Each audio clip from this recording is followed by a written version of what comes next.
എല്ലാവരുടെ ഫാമിലിയിലും ഉണ്ടാവും. നമ്മൾ എന്ത് ചെയ്താലും കുറ്റം മാത്രം കണ്ടെത്തുന്ന ഒരാളില്ലേ. അപ്പോൾ എൻ്റെ ഹസ്ബൻഡിൻ്റെ ഫാമിലിയിൽ പുള്ളിയുടെ പെങ്ങൾ ആ ഒരു ടൈപ്പാണ് കേട്ടോ. കുറ്റം എന്ന് പറയല്ല, അവിടെ ശരിയായില്ല, ഇവിടെ ശരിയായില്ല, ഇതെങ്ങനെയല്ല, ടേസ്റ്റ് ഇല്ല, അങ്ങനെ അങ്ങനെ അങ്ങനെ അങ്ങനെ അങ്ങനെ എന്തെങ്കിലുമൊക്കെ പറയും. അപ്പോൾ ഈ ഒരു ഡയറീൻ്റെ പൊതിയണ ഈ തുണിയില്ലേ, അതിൻ്റെ സ്റ്റോറിയാണ് ഞാനിപ്പോൾ പറയാൻ പോകുന്നത് കേട്ടോ. ഹസ്ബൻഡ് സൗദിയിലാണ്. അപ്പോൾ പുള്ളി നാട്ടിലേക്ക് വരുന്ന ആ ഒരു സമയത്ത് ഞാൻ മോൾക്ക് ഈ ക്ലോത്ത് വെച്ചിട്ട് ഒരു ഡ്രസ്സ് അടിച്ചു. ഇത് ഞാൻ അടിച്ചതാണെന്ന് പറഞ്ഞാൽ എന്തെങ്കിലും കുറ്റം അതിന് ഉറപ്പായിട്ടുണ്ടാവും.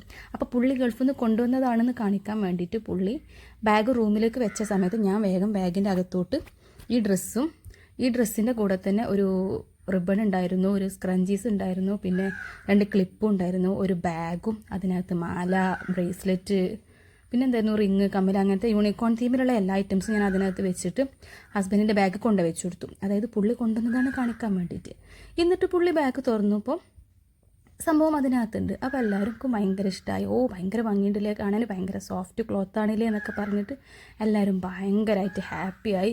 ഇതൊക്കെ ഇട്ട് കൊടുത്തു, നല്ല അടിപൊളിയായിട്ടുണ്ടല്ലേ എന്നൊക്കെ പറഞ്ഞു. ഇത് ഞാനാണ് സ്റ്റിച്ച് ചെയ്തതെന്ന് പറഞ്ഞിട്ടുണ്ടെങ്കിൽ ആ ഡ്രസ്സ് മറിച്ച് നോക്കി അവിടെ എന്തെങ്കിലും കംപ്ലൈൻറ്റ് ഉണ്ടെങ്കിൽ അതുവരെ നോക്കിയിട്ടുണ്ടായിരുന്നു. ഇതിപ്പോൾ സൗദിയിൽ നിന്ന് വന്ന ഒരു മുതലാണെന്ന് അവർക്ക് തോന്നിയത് കൊണ്ടും അവരെ തെറ്റിദ്ധരിപ്പിച്ചത് കൊണ്ടും എന്തായി ഒരു കുഴപ്പമില്ല, നല്ല അടിപൊളി ഡ്രസ്സാണ്, സൂപ്പറാണ്, എന്തൊരു ഭംഗിയിലെന്നൊക്കെ പറഞ്ഞു. എൻ്റെ അമ്മോ, ഞാനും പുള്ളി മാത്രം അറിയുന്ന രഹസ്യമാണ്, മോൾക്ക് പോലും ഇതറിയില്ല. അങ്ങനെ ഒരു കുടുംബത്തിനെ മൊത്തം പറ്റിച്ചു എന്ന് തന്നെ പറയാം. ഹസ്ബൻഡിൻ്റെ ഉമ്മയുണ്ട്, ഉപ്പയുണ്ട്, ഹസ്ബൻഡിൻ്റെ അനിയന്, അവൻ്റെ വൈഫ്, പിന്നെ ഈ പെങ്ങൾ, ഇങ്ങനെ ഇത്രയും പേരെ പറ്റിച്ചിട്ട് ഒരു ഡ്രസ്സ് ഉണ്ടാക്കിയതാണ് ഞാൻ കേട്ടോ.